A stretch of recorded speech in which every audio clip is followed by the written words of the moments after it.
بهم منتخبين ولعنة الله على أعدائهم أجمعين. أما بعد فقد قال الحكيم في كتابه بسم الله الرحمن الرحيم قل اعملوا فسيرى الله عملكم ورسوله والمؤمنون. صلوات پڑھیں.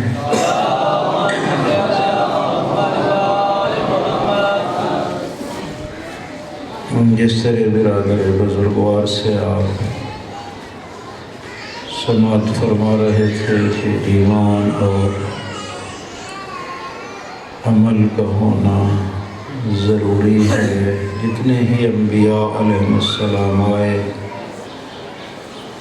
اور جتنی ہی آسمانی کتابیں خداوند عالم نے نازل کی، انسان کی نجات کا نسخہ جو خداوند عالم نے بیان فرمایا اپنے نمائندگان کے ذریعے، وہ یہی ایمان ہے اور نیک عمل ہے. جس کے پاس یہ دونوں ہیں وہ کامیاب انسان ہے. اگر ان میں سے ایک کی بھی کمی ہو جائے وہ انسان ناکام ہے، بے ایمان ہے،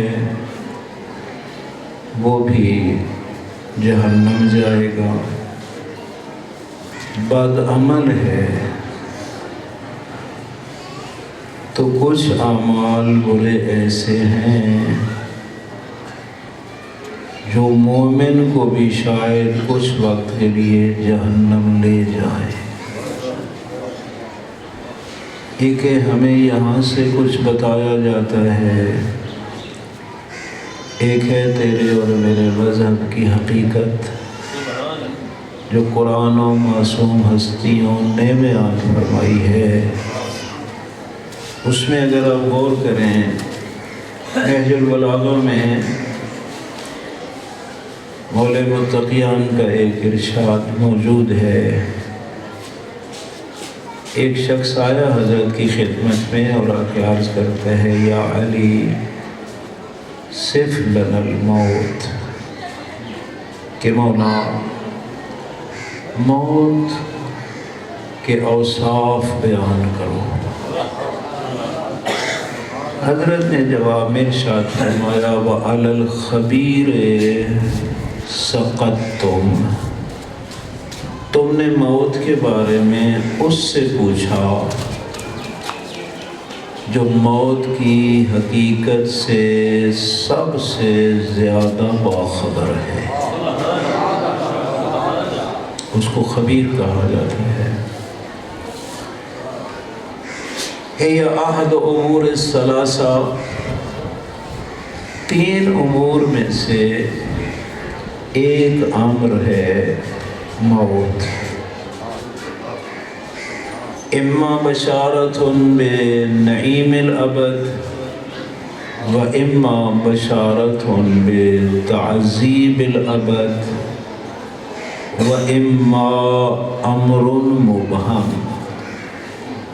فرمایا یا تو مرنے والے کو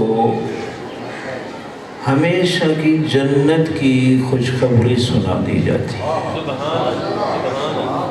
مرتے وقت ہی ملک الموت ہمیشہ کی جنت کی بشارت دیتا ہے. وَإِمَّا بَشَارَةٌ بِتَعْذِيبِ الْأَبَدِ،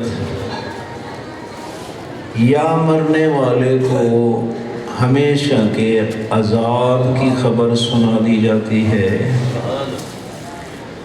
اما امر مبہم، یا مرنے والے کا معاملہ مبہم ہے، اسے کچھ بھی نہیں بتایا جاتا کہ جنتی ہے یا جہنمی. یعنی اس کے نتیجہ کو لیٹ کر دیا جاتا ہے۔ اور آپ جانتے ہیں جو اسٹوڈنٹ لائف جنہوں نے گزاری ہے، نتیجے کا لیٹ ہونا بھی بڑی پریشانی کا سبب ہوتا ہے۔ شخص نے کہا مولا مجھے تفصیل بتائیں، میں زیادہ سمجھ نہیں سکا۔ حضرت نے فرمایا اما المبشر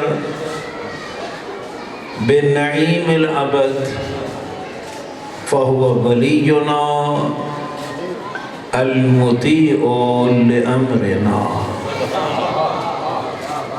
کہ وہ بندہ جس کو مرتے وقت جنت کی خوشخبریاں سنائی جائیں گی، وہ انسان ہے جو ہم اہل بیت کی ولایت کا قائل ہے۔ کون؟ المطیع لامرنا، جہاں ولایت کا قائل ہے وہاں ہمارے ہر امر کی اطاعت کرتا ہے۔ ہمارے ولی کی علامت ہی یہی ہے کہ المطیع لامرنا، ہم اہل بیت کے امر کی اطاعت کرتا ہے۔ یہ مرے گا، جنت کی خوشخبریاں سنا دی جائیں گی، بلکہ روایات کہتی ہیں اس کی قبر میں 2 دروازے جنت کی طرف کھول دیے جائیں گے۔ یہ بھی روایت کہتی ہے کہ اس کی قبر کو ملائکہ کی زیارت گاہ بنا دیا جائے گا۔ ملائکہ آئیں گے، اس کی قبر کی زیارت کریں گے، جو ہماری ولایت کا قائل ہے اور المطیع لامرنا ہے۔ یہ مبشر بنعیم الابد۔ اما المبشر بتعذیب الابد فهو عدونا المخالف لامرنا، وہ انسان جس کو مرتے وقت جہنم کی خبر سنائی جائے گی، یہ ہم اہل بیت کا دشمن ہے۔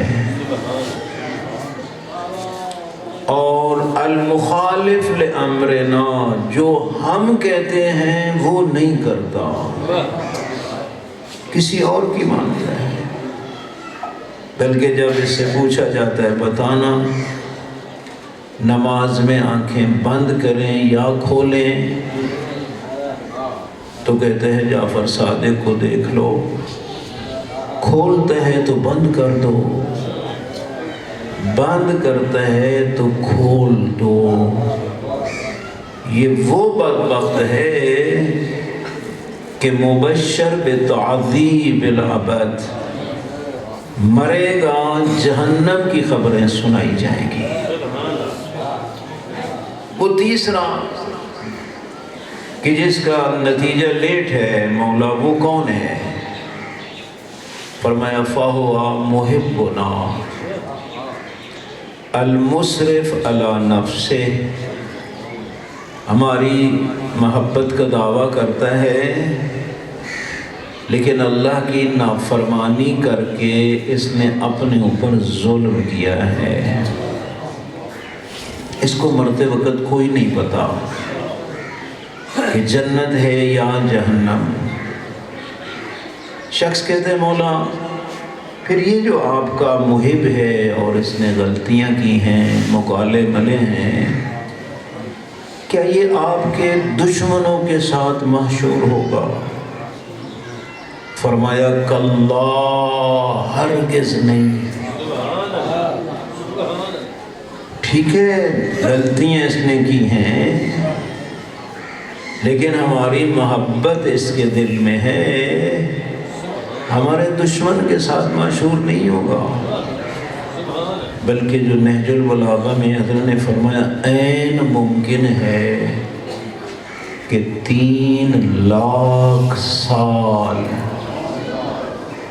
عذاب جہنم میں مبتلا ہونے کے بعد اس لائق بنے کہ ہم اہل بیت اس کی شفاعت کریں اور یہ بخشا جائے۔ معصوم نے یہ فرمایا۔ ہم کہتے ہیں ہمیں ڈائریکٹ جانا ہے، نہیں، ڈائریکٹ جانے کے لیے سلیمان بننا پڑتا ہے، ابو ذر بننا پڑتا ہے، مقداد بننا پڑتا ہے، ورنہ میرے بھائیوں اور بزرگوں جو کوتاہیاں ہیں نا، اگر انسان بغیر توبہ کے مر گیا پھر یہ سلسلہ تو دنیا سے ہی شروع ہو جاتا ہے۔ جو گناہ کیے ہیں نا ان کے کفارے کئی انداز میں خدا کی ذات بندے کو مختلف مصائب میں مبتلا کرتا ہے۔ حدیث قدسی میں فرماتا ہے اہل طاعتی فی ضیافتی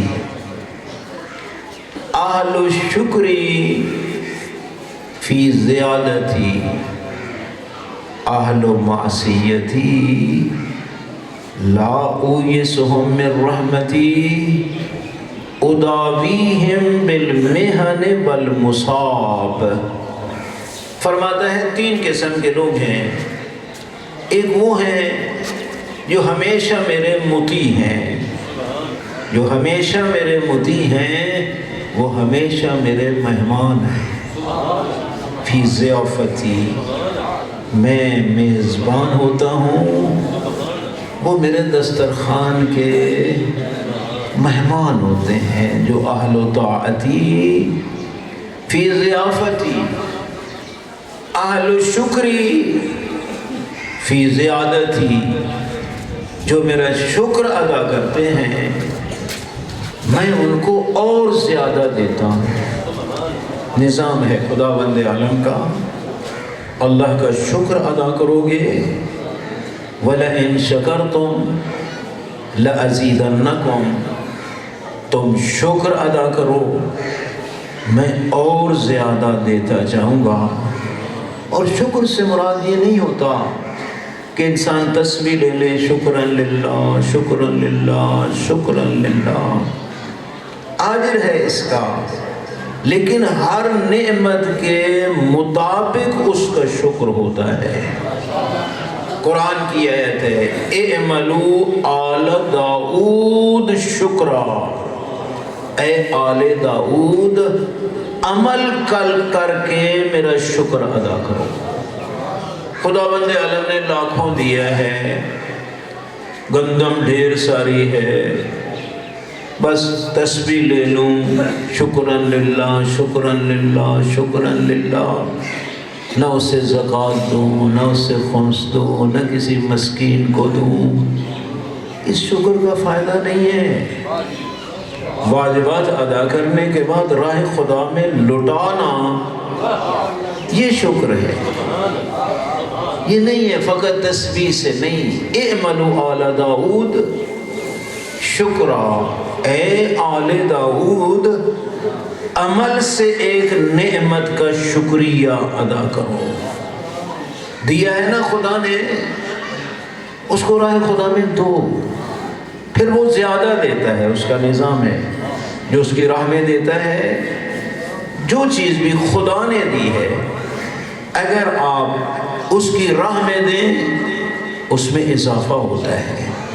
رزق دیا ہے راہ خدا میں دیں اضافہ ہوتا ہے۔ علم خدا نے دیا ہے، خدا کے لیے اس کو بیان کریں، اللہ علم میں اضافہ کرتا ہے۔ اتنی جزیات پھر علماء نکال کے لے آتے ہیں، بندہ سمجھتا ہے لگتا ہے وحی الہی ہوئی ہے۔ ہر چیز کا ایک مصرف ہے۔ زبانی شکر کفایت نہیں کرتا میرے بھائیو، اللہ نے دیا ہے راہ خدا میں لٹاؤ۔ تاریخ میں ہے کہ مولے متقیان نے ارشاد فرمایا، صلوات پڑھیں آپ ذرا، اللہم صلی علی محمد وعلی محمد، کہ اگلے سال جو ہے، اس سال نہیں اگلے سال قحط پڑے گا۔ بندہ پریشان ہو گیا، گھر والی سے جا کے پوچھتا ہے بتانا ذرا گھر میں کتنے بڑولے میں دانے کتنے بڑے ہیں؟ کہتی ہے 1 سال کے لیے تو کافی ہیں، 1 سال کے بعد کا انتظام کرو۔ کہ سال کے لیے کافی ہیں، کہا تو اس سے اگلے سال پڑھنا ہے، پھر کریں کیا؟ جا کے پھر کسی دانا سے مشورہ کرو۔ گیا، ہر ایک نے اپنی رائے دی۔ کسی نے کہا مولانا 1 دن روزہ رکھ لیں، 1 دن کھا لیں، نتیجہ یہ نکلے گا کہ سال کا غلہ 2 سال پورا ہو جائے گا۔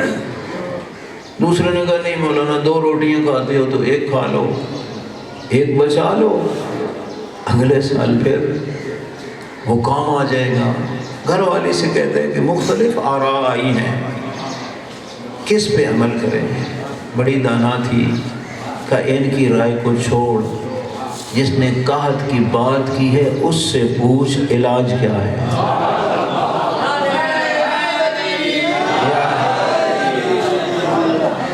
کہا بات تو ٹھیک ہے۔ گیا نا حضرت کے دروازے پہ، حضرت پہلے بھی 2 بوریاں غلہ ایک ناکا کے اوپر لاد کے منتظر تھے۔ یہ جو گیا نا کہا یہ لے لے، اور وہ چونی کے فلاں کونے میں نا ایک میرا غریب شیعہ رہتا ہے، یہ جہاں اس کے گھر دیا۔ گیا، سلام کیا، امام علیہ السلام نے یہ 2 بوریاں غلہ بھیجا ہے۔ وہ بندہ کہتا ہے کہ میری طرف سے امام کا شکریہ ادا کرنا اور خدمت امام میں عرض کرنا کہ مولا میں نے دوپہر کا کھا لیا ہے، رات کا پڑا ہے، یہ اس غریب کو دو جس کے پاس رات کبھی نہیں۔ لیکن مولا وہ تو کہتا ہے کہ میں نے دوپہر کا کھا لیا ہے اور رات کا پڑا ہے، آپ اس کو دیں جس کے پاس رات کا بھی نہیں۔ فرمایا اچھا اس دوسرے کونے میں لے جا، وہاں ایک فقیر رہتا ہے، اس کو میری طرف سے یہ 2 بوریاں غلہ دے کے آ جا۔ وہاں لے گیا، کہا امام علیہ السلام نے یہ غلہ بھیجا ہے، امام کا کہا میری طرف سے شکریہ ادا کرنا اور کہنا میں نے دوپہر کا کھا لیا ہے، رات کو خدا آپ کے صدقے پھر عطا کرے گا۔ یہ اس مومن کو دو جس کے پاس آج دوپہر کا بھی کھانا نہیں ہے۔ واپس لے آیا۔ مولا وہ تو یہ کہتا ہے ناکا کو وہیں چھوڑا، گھر کی طرف لوٹا۔ امام نے فرمایا کچھ پوچھنے آیا تھا۔ کہا مولا درس مل گیا، جو پڑا ہے اس کو راہ خدا میں دیتا ہوں، رزق جانے میرا اللہ جانے۔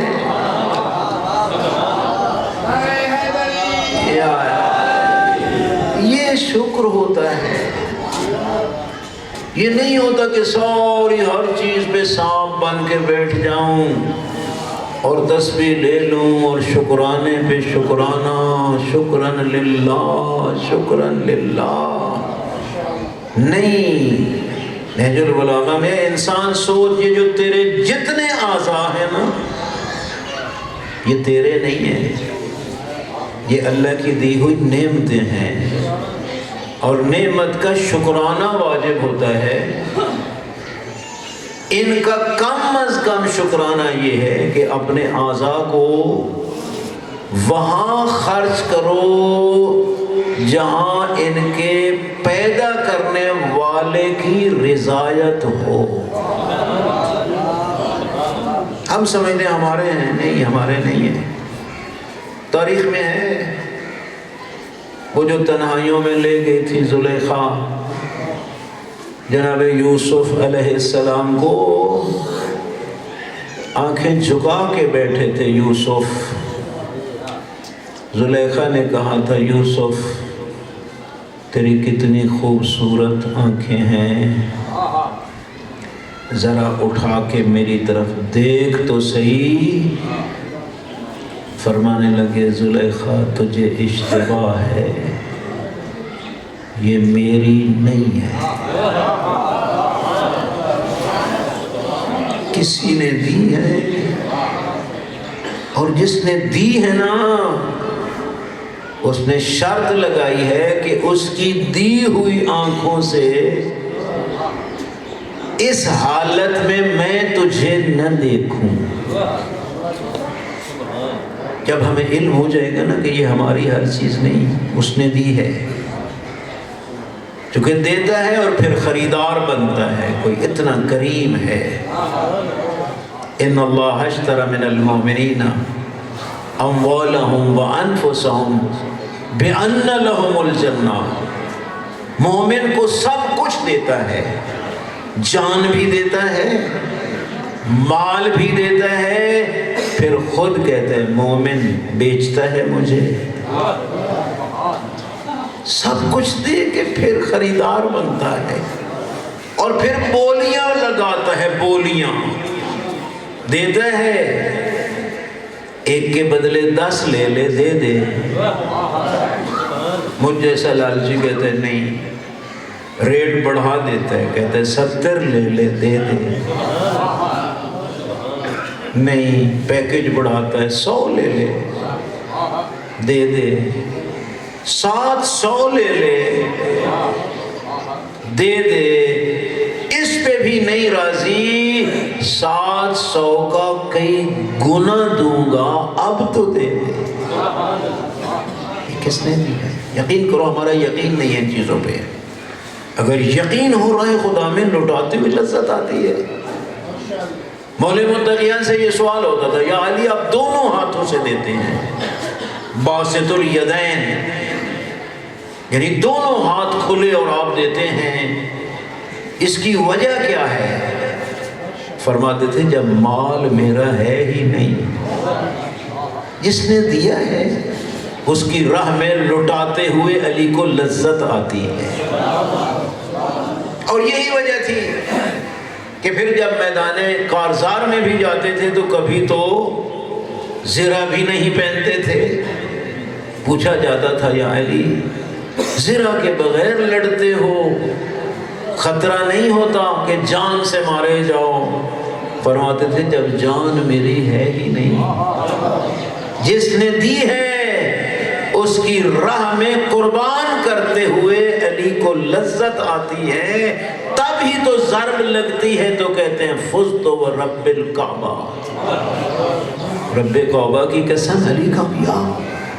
وہی انسان کامیاب ہے جو اللہ نعمت دیتا ہے اس کی راہ میں خرچ کرتا ہے۔ تو میرے بھائیوں فرمایا اہل و طاعتی فی ضیافتی، جو میری اطاعت کرتے ہیں میں میزبان وہ میرے مہمان، اور باقی اہل و شکری فی زیادتی، جو میرے شکر ادا کرتے ہیں میں اور زیادہ دیتا ہوں، اور زیادہ دیتا ہوں، اور زیادہ دیتا ہوں۔ بلکہ یہاں تک کہا، سوچ انسان، غنی کو کہا الاغنیاء وکلائی، پہلے تو حدیث قدسی میں یہ کہا نا وہ بڑی بڑی جائیدادوں والو، فرمایا المال مالی، یہ مال جو تیرے پاس ہے تیرا نہیں میرا ہے۔ پھر کہا الاغنیاء وکلائی، یہ جو علاقے کے بڑے غنی ہیں نا یہ میرے وکیل ہیں۔ الفقراء عیالی، جو علاقے کے فقیر ہیں وہ میرے اہل و عیال ہیں۔ میں نے غنی کو رزق اس لیے زیادہ دیا ہے کہ میری طرف سے وہ میرے فقیر اہل و عیال تک پہنچائے۔ کتنا شرف دیا اس ذات نے، خود قادر نہیں تھا کہ فقیر کو غنی کر دے، آرڈر دیتا میرے بھائیوں، تھریشر کے سامنے سے بوریاں اڑ اڑ کے اس غریب کے گھر چلی جاتی، میں دیکھتا ہی رہ جاتا۔ سب قدرت رکھتے ہوئے کہتے ہیں اے غنی میں یہ شرف تجھے دیتا ہوں، میری نیابت میں میرا ہی مال میرے فقیر اہل و عیال تک پہنچا دے۔ اللہ اکبر، یا رسول اللہ، یا علیہ، اللہم صلی علی محمد اہل معصیتی لا اویسہم من رحمتی، مطیع میرا مہمان شکر گزار کو زیادہ دوں گا۔ فرمایا جو میری نافرمانی کرتا ہے نا میں اس کو بھی اپنی رحمت سے مایوس نہیں کرتا۔ یہ جو ہم لوگوں کی بات ہے، اہل طاعت بھی اور ہیں، اہل شکر بھی اور ہیں، مجھ جیسے تو اس تیسری صنف میں آتے ہیں، اہل معصیتی، گناہگار، معصیت کرنے والے۔ فرمایا میں ان کو بھی اپنی رحمت سے مایوس نہیں کرتا۔ اداویہم بالمحن والمصاب، میں دنیا میں مختلف قسم کی آزمائشوں میں پھنسا کے اس کا علاج کرتا ہوں۔ اداوی دوا دینا، دوا دینا۔ یہ جو گناہگار ہے نا، اس نے گناہ کیا، مریض ہے، یہ مریض ہے اندر سے جس نے میری نافرمانی کی ہے۔ اب میں ہوں طبیب، میں نے کرنا ہے اس کا علاج، دنیا میں مصیبتوں میں ڈال کے کبھی جوان بیٹے کو جوانی میں لے لیتا ہوں۔ یہ آزمائش ہے اس وقت کی، کسی کو مال دے کے آزما لیتا ہوں، کسی کو فقر و فاقہ دے کے آزما لیتا ہوں۔ اصل میں جتنا مرض بڑا ہوتا ہے اتنا ہی بڑا اس کا علاج کرتا ہوں۔ اور میرا قانون ہے کہ لا یکلف اللہ نفسا الا وسعہا، وہی آزمائش لوں گا، پہلے اس میں اتنی طاقت ڈالوں گا پھر آزماؤں گا۔ بڑی سی بڑی مصیبت میں بھی مبتلا کرتا ہوں تو پہلے بڑی سی بڑی مصیبت کے برداشت کرنے کی طاقت اس میں دیتا ہوں۔ قانون ہے میرا۔ آزمائشیں ہوتی ہیں، آزمائشیں ہوتی ہیں، ہم جب دیکھتے ہیں تو کہتے ہیں او بیچارہ پکڑا گیا فلاں مصیبت میں، او گرفت ہو گئی، گرفت نہیں ہوئی، اللہ کی رحمت ہوئی کہ یہ مصیبت اس کے گناہوں کا کفارہ بن رہی ہے۔ تاریخ میں ایک بڑا واقعہ ہے، دو فرشتے، صلوات پڑھیں آپ ذرا، اللہم صل علی محمد۔ ایک آسمان کی طرف جا رہا ہے، دوسرا آسمان سے زمین کی طرف آ رہا ہے، راستے پہ ملاقات ہوتی ہے۔ پوچھا کہاں جا رہے ہو؟ کہ مجھے آرڈر ہوا ہے کہ فلاں علاقے میں چند فقیر غریب بچے اور ان کا بابا بیٹھا ہے، اور انہوں نے آج کئی دن سے وہ بھوکے پیاسے تھے، آج کچھ انہوں نے سبزی پکائی ہے۔ علف کا لفظ ہے اس روایت میں، علف اسو یہ جو ہم حیوانوں کو چارہ ڈالتے ہیں، عربی میں اس کو علف کہا جاتا ہے، کہ انہوں نے علف پکایا ہے، شاید یہی ساگ واگ ہو، اور مجھے آرڈر ہوئے جا ان کی ہنڈیا کو انڈیل کے آ جا۔ بھئی تو کدھر سے آ رہا ہے؟ کہ ایک ہو گیا تھا بادشاہ بیمار، دشمن خدا تھا، اس نے طبیبوں کو بلایا اور کہا میرے مرض کا علاج بتاؤ۔ تو انہوں نے کہا بادشاہ صاحب وصیت کر لو، تمہاری موت قریب ہے۔ کہا کیا میرے مرض کا کوئی علاج نہیں؟ کہا ہے لیکن ممکن نہیں۔ کہا کس طرح؟ کہا تیرے مرض کا علاج ہے ایک مچھلی کے اندر ایک در ہے، وہ تیرے مرض کا علاج ہے، اور مچھلی رہتی ہے سمندر کی تہہ میں۔ کس طرح وہ آئے گی ساحل پہ، کون مچھیرا اس کو پکڑے گا، کس طرح اس کا دور نکلے گا اور تیرا علاج ہوگا؟ بادشاہ کہتے جاؤ جاؤ۔ وہ فرشتہ کہتے ہیں ادھر سے مچھیرے چلے ہیں، مجھے خالق نے حکم دیا ہے کہ جا سمندر کی تہ سے مچھلی کو ساحل پہ لے آ، تاکہ ان مچھیروں کے جال میں پھنسے اور اس کے اندر والے در سے میرے دشمن کا علاج ہو۔ افسانہ نہیں ہے، حقیقت ہے۔ فرشتے کہتے ہیں میرے اللہ مت اپنی آپ ہی جانے کیا راز ہے۔ ارشاد ہوا یہ جو بادشاہ ہے میرا دشمن ہے، اس نے کچھ چنگے کام کیے ہیں اور میرے عادل کا تقاضا ہے جو بھی اچھا کام کرے میں اس کو آجر دیتا ہوں، مومن کو جنت کی شکل میں دیتا ہوں، اپنے دشمن کو دنیا کی نعمتیں دے کے دیتا ہوں۔ صلوات پڑھ لیں آپ ذرا، اللہم صلی اللہ علیہ وسلم۔ اس نے کچھ اچھے کام کیے، میں چاہتا ہوں اس کا آجر اس کو دنیا میں ہی مل جائے، تاکہ مرے تو سیدھا جہنم جائے۔ باقی وہ بیچارہ جس کے بچے بھوکے اور پیاسے ہیں اور وہ آج خوش تھے کہ کوئی چیز پک رہی ہے اور وہ بھی انڈیل دی، فرمایا یہ میرا مومن ہے، اس نے کچھ غلطیاں کی تھیں، میری نافرمانی کی تھی، میں نے آرڈر دیا ہے فرشتے کو کہ ہنڈیا انڈیل دے، تاکہ کچھ وقت اور بچوں کو بھوک میں تڑپتا ہوا دیکھ کے اس کی ان گناہوں کا کفارہ ہو جائے، تاکہ مرے تو جائے سیدھا جنت۔ یہ اللہ کے نظام ہے میرے بھائی، کبھی امور الہی میں ٹانگ مت اڑاؤ۔ رضاً بقضائہ و تسلیما لامرہ، جس حالت میں رکھے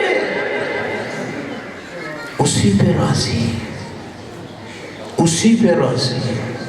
مال دیا ہے الحمدللہ۔ جابر ابن عبداللہ انصاری جو سید الانبیاء کے سلام امام محمد باقر علیہ السلام تک پہنچاتا ہے، صلوات پڑھیں آپ ذرا، اللہم صلی علی محمد و آل محمد۔